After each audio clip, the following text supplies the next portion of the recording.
It's now week 11 in Circa Survivor, the first week of the second half of the season. It's the point where the money starts to get real, right? Every week you go, the value of the pick is going to increase. As more contestants are eliminated, the stakes are getting higher and higher. $24,911. That's only going to increase now at an exponential rate as the remaining entries exit. This is real money now. I'm like, okay, it is real. Like, I'm actually closer to the $9 million than I thought. It's $9.2 million in a pot. What do? Survive in advance. This is going to be a gauntlet. I don't need to win 10 times. I only need to win one time.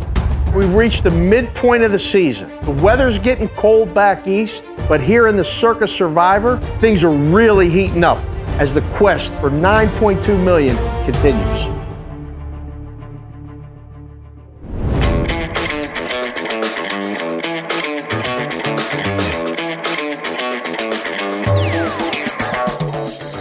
All right, week 11, almost halftime of the early games. Circa Survivor, #1 selection, Washington. 38% of this week's Circa Survivor.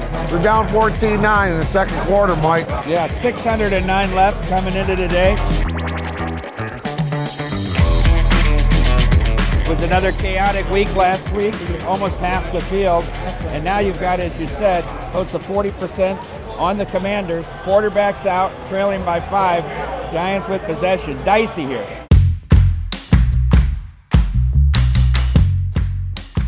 The girl gang saved me last week. I wanted the Bengals. They pivoted to the Cowboys. That worked out. Today, by default, we're on the Washington Commanders, and I hated every second of it. Girl gang is on vacation right now, living it up, having fun, sipping cocktails on the beach in the Bahamas. I'm grinding it out in Vegas. They gave me no option. They sent a text early in the week on a Monday morning and said, "We're going Washington. Suck it up, you have no options." And here we are, sweating it out. We're halfway into the third quarter. Washington is down 14-12. We wanted to fade Tommy DeVito, who, let's be honest, in your second start, if you cannot beat Tommy DeVito with a quarterback in Sam Howell, who leads in passing yards, passing touchdowns, despite being the most sacked, then it wasn't our time to win in Survivor this year. Fingers crossed though that they come through.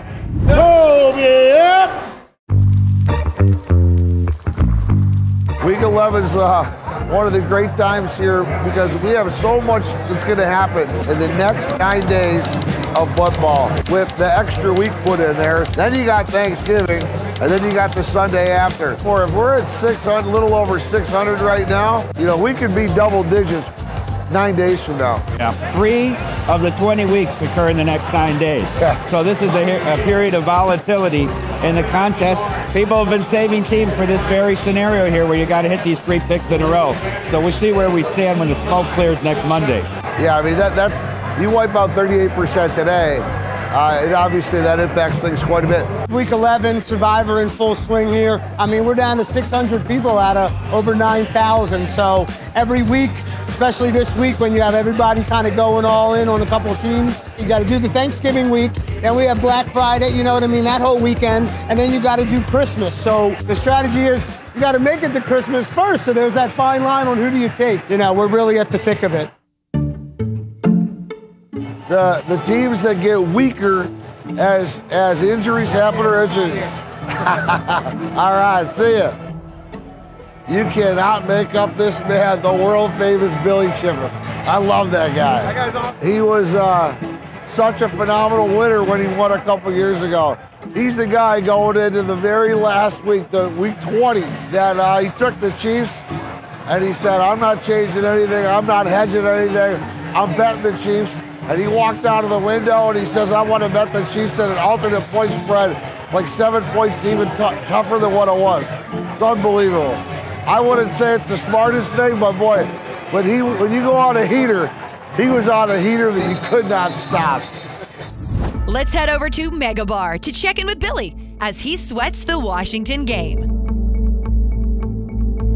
Billy is one of 235 contestants who picked Washington in Week 11. That's 38% of all remaining contestants. 6 turnovers. You can't even write this in a fairy tale. 1 minute to go, and Washington is still losing. All he has to do is throw it over the top, and the guy's to the house. I need a shot.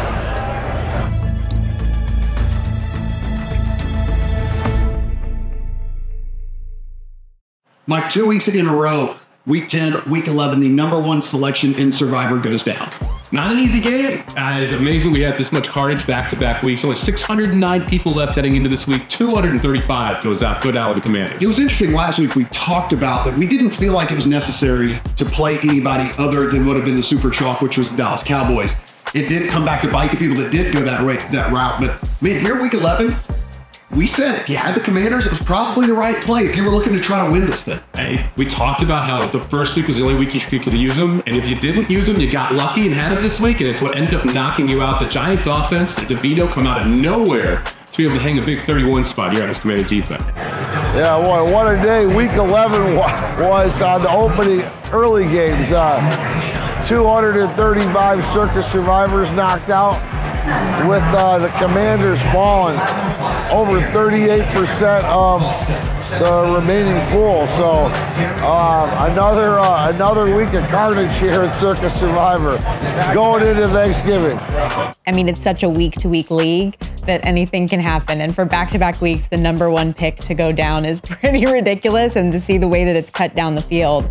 If you're one of those people that is still alive, you're feeling pretty good about yourself right now. But this past week with the Commanders, that one, even for me as somebody that's not in Survivor, like I loved Washington as a teaser play this week.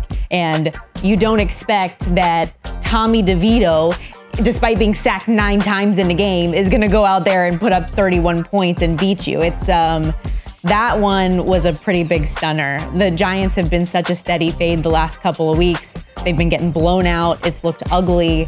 And then you have that happen, which really says a lot about the state of the Washington Commanders right now. When you lose in Week 11 with the Commanders against DeVito, that's forever. That one's going to leave a mark that you're going to talk about for a long, long time. You have a beer in your hand. I do. Why do you need a beer right now? Because I just lost on Washington throwing 18 interceptions, and not good. The guy's, his mom makes his bed and he brags about it, and I lost to that guy. And Week 11 is like Week 1. It doesn't change. If you lose, you lose. I don't care where you lose. I got lucky the one year I won. Minnesota kicked, remember that 60-yard field goal where it hit the post? Oh, I sure did. Yeah. I mean, you got to get lucky. You got to get lucky.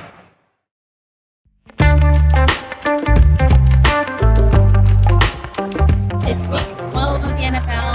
Our girl gang was eliminated in Week 11 because we backed the Washington Commanders. How did we get here? I'll take a drink. Back at Born and Raised, I'm Dave Sharapan.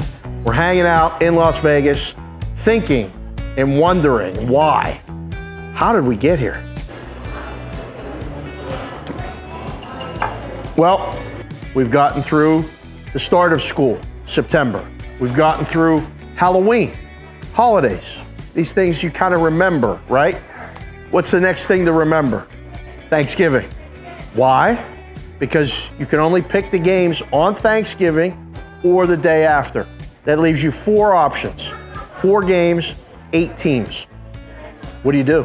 You have to pick one and survive that to get to Sunday. You have to pick 2 that week. That's the most unique week up to this point before you can use the Thursday game. Do a little strategy move.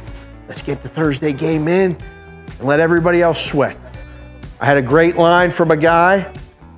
If we pick the Thursday game right, we root for 15 ties. 15 ties don't happen, but that's what you're rooting for. You're rooting, once you know you're in, it's weird. It's not always nice, but you're rooting for the other games to lose. Or ideally, if they finish in a tie, which doesn't happen that often, both teams are eliminated. Staying alive, most important. Thinking about the value of your entry.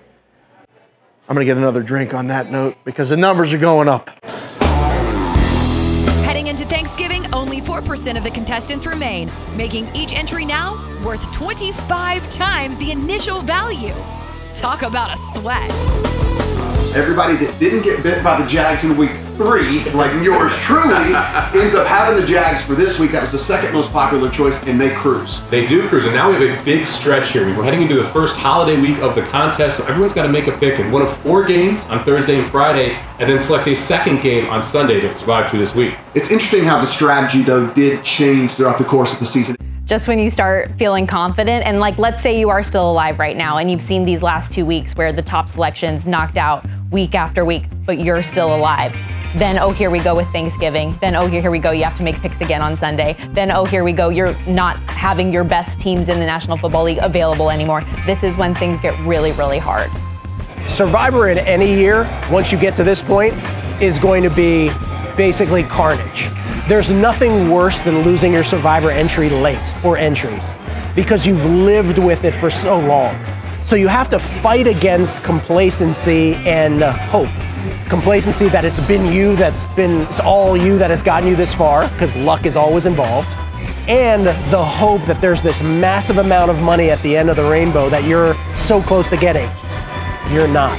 You're still way off. Because after Thanksgiving, let's say you get through Thanksgiving, you planned it perfectly, you've got Detroit, you've got Dallas, you've got Miami on Black Friday, they get through. Or San Francisco, whoever. You have to turn around. In the case of the Black Friday game, less than 48 hours later, have you seen the Sunday schedule? It is impossible to pick any game where you're going to feel comfortable with it. You know, I'm amazed when you look at the availability chart, how little availability there is on so many good teams. And then after Thanksgiving, Detroit will be gone. If you don't think, yeah. And then when you look, you might be saving Philadelphia. Oh, that's Christmas only. You might be saving Kansas City, but those are Christmas only. Yeah. Those are Christmas only. There's not a lot left. We do know people heading into Thanksgiving week have none of the favorites left. So there are going to be some people who are going to have to make some interesting decisions along the way. For the 372 entries left out of the original 9,267, first of all, good on them. $24,911.29 intrinsic value of each of those. At this time last year, there were only 74 left. So even a smaller percentage. But for those remaining guys or girls, this is the toughest stretch. I think most folks have saved a team for Thanksgiving just like they have for Christmas. But the stretch in between Thanksgiving, which acts as its own week, and Christmas, which acts as its own, those 5 weeks, I don't know how much planning you could have done, even if you mapped it out as concisely as you could have. I would imagine that by Christmas, you're going to see less than 50 still alive in this. I just kind of was tossed into this competition and I'm still here, so.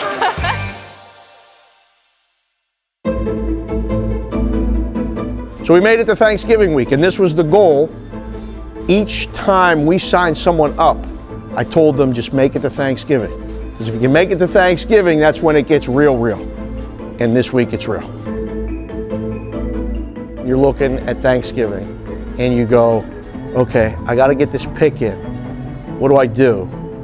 But I also have dinner with the in-laws planned. I also have to go get the turkey and the yams and whatever else there is. So a lot of chaos Thanksgiving week. It's hard. Family,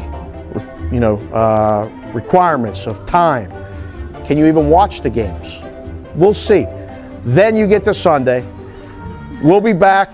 If you get to here and you get through Sunday, holiday music will sound very different starting in December. Let's just get there.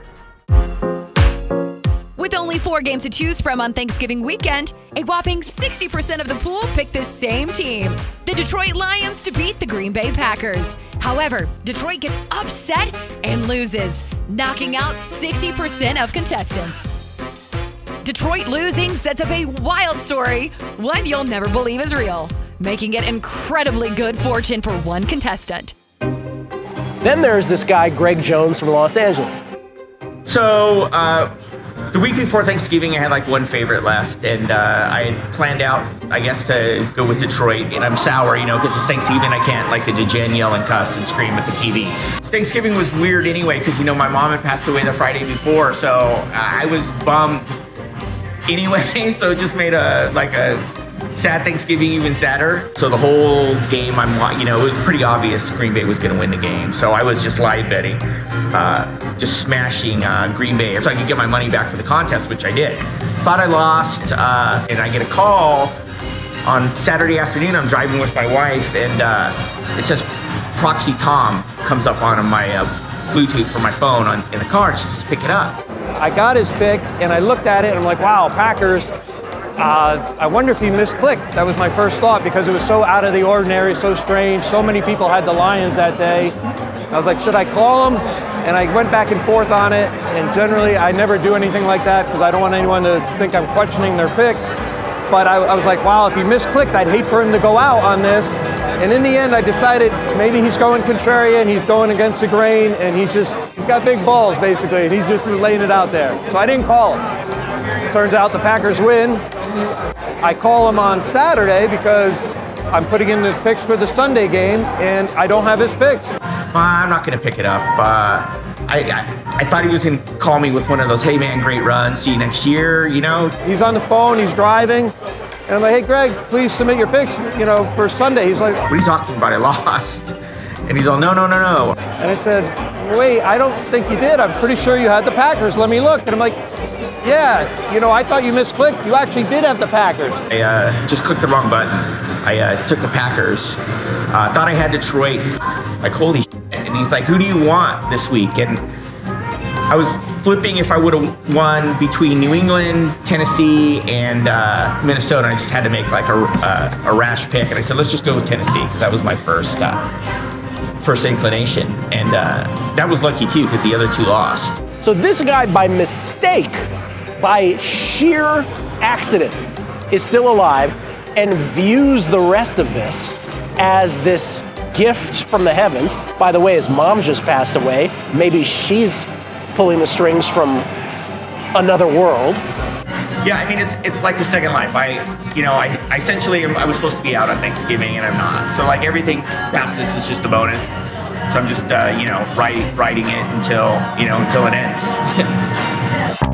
After weeks 12A and 12B, we are down to the final 80 contestants. Every remaining entry is now worth over $115,000. So since I was with you guys last, walking around the park, talking about how I was knocked out in week 4, a lot has changed in the NFL season. We went from thousands and thousands of entries to now 80 people that have, some of it's luck, a lot of it's luck. We could be double digits 9 days from now. If I was still a part of this current 80 people, no, I'm all in. At this point, you've made it. You've seen a number of the biggest fumbles for some of these teams. Obviously, all 80 people aren't going to make it past even this week. So it'll be interesting to see who gets knocked out at this point. You have some really big games. Do you still have that team that you can really hedge your bets on? That's what you're focusing on now. If you got rid of any of the bigger teams now, I feel for you. One of the contestants remaining is the niece of boxing legend, Tommy Hearns. Let's meet her. My name is Jessica Hearns. I am in the competition as Queen Jess. I have one entry left in the competition, so I'm excited, but I'm happy and truly blessed to made it this far. Anytime I lose an entry, I told my boyfriend, these are my babies. I'm like, I don't want to lose not one of them. I want to keep all of my babies. So every time I lose an entry, it's very emotional and stressful, but I have to keep gratitude. This is my first year doing Circa Survivor, so I have no experience with it at all. I do not do any sports betting. I just kind of was tossed into this competition and I'm still here, so. It's more than just, are you a football fan? Do you understand the game? It doesn't matter how many Pro Bowlers your team has. My team at 13. You need to understand that this is a game of strategy, and each week is a new strategy you have to present, and you have to hope that it works. So every week, my strategy changes. Every week, I add something different to the equation. I started off printing out every single game, every single week. I went to the NFL website, printed out the PDF of every single team, every single game, every week. And then I implemented adding a note to my phone. I have like at least 12 or 13 note folders. So I have notes about the NFL divisions. I have them broken down from AFC to NFC. I have whether their stadium is indoors or outdoors. I have like a lot of information that I take into consideration, and I add to it each and every week to try to push it through, because I do a lot of studying before the games because I really don't know too much about football, so I have to study. I'm actually just figuring out things as I go. If I win Circa Survivor, I don't know, I have a feeling that it will open a lot of doors and opportunities for me, so I'm hoping that will persist from that, and you know, maybe some people in Las Vegas who want to buy a house, I'll let them know I can help them in Circa Survivor, you know, next year. And Jessica is a successful real estate agent in Las Vegas. Let's go check in with Jessica on site as she meets with a client. So right now we are in one of my clients' new construction home. As you can see, we are still a work in process, but it's exciting. You know, this home was built from the dirt up. So in a couple weeks, we'll be doing the final walkthrough, and then we'll be closing also before the year is out. So yes, we are here. This is a day in my life of what I do in real estate. So last week when I was at Circa, I actually came down on Sunday for the first time to watch the games, and it was awesome. I got to meet Derek, the owner of Circa. I met his wife, Nicole, met their daughter. It was amazing. His hospitality is just ridiculous. He was super nice. Everyone was nice. The atmosphere was great, and that is hands down the best place to watch football.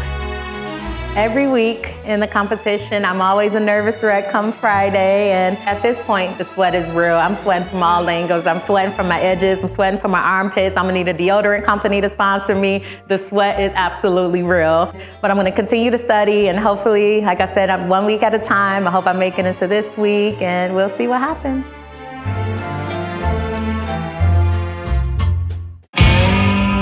Heading into week 13, there are only 80 survivors left and still 7 weeks to go. A couple of sleepless nights here of late now that the field has been whittled down a little bit.